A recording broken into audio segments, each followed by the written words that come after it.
Let's begin on this Friday morning with the latest on the crisis in Japan. Ann Curry is in Akita with the latest. Ann, good morning to you. Good morning to you, Matt. That's right. Japanese officials, according to NBC News, which is now confirmed, are now considering burying those nuclear rods with a massive amount of special materials, as that may be the only way to prevent a catastrophic release of radiation.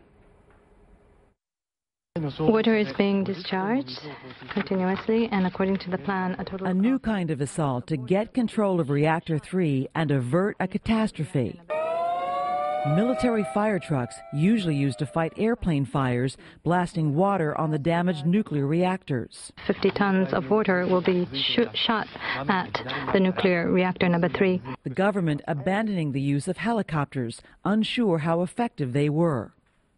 Experts say Reactor 3 is especially dangerous because it has recycled fuel that contains plutonium, an even greater health threat than the uranium in the other reactors. New aerial video shows the extensive damage to Fukushima's reactors, the scene of multiple explosions and fires. Today, smoke billowed from Reactor 2, cause unknown, as emergency workers concentrated on restoring a crucial power line to the plant in hopes of restarting the generators that power cooling systems in the damaged reactors. Earlier, Japanese authorities told the IAEA engineers were able to lay an external grid power cable to Reactor 2.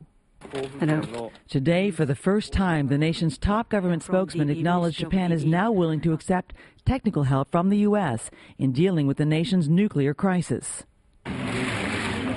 On Thursday, President Obama visited the Japanese embassy in Washington to sign a condolence book, calm U.S. fears, and pledge to help the Japanese people. We feel a great urgency to provide assistance to those who have been displaced from their homes, who are suffering enormously at this moment.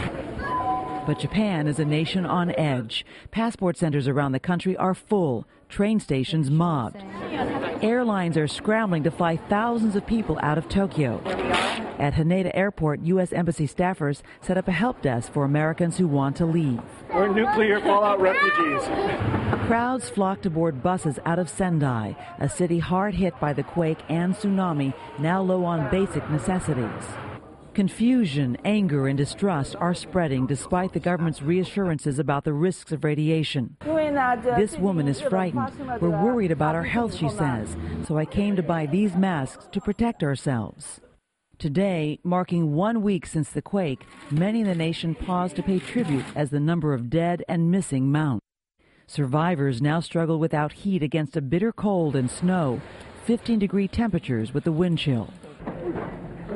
Relief workers soldier on, hampered by a shortage of fuel for trucks and ambulances. With time running out, 73-year-old Michiko Ito fears the worst. I don't know what's happened to my daughter or my son, she says. I don't know if they're alive or not. And about the Fukushima 50, those brave workers who are risking their lives to prevent a nuclear meltdown, a reactor meltdown, we're getting a little idea now about who some of those people are. A Japanese news service is reporting that one was to retire in 6 months and decided to volunteer for this job. He had worked at another plant for about 40 years, and on March 13th, according to this report, he told his family that he felt compelled to go to Fukushima to do something about it. His family quotes him as saying, "The future of the nuclear power generation depends on how we'll cope with this. I go with a sense of mission." He left his home 3 days ago, Matt. All right, Ann Curry in Akita, Japan for us this morning. And as always, thank you so much.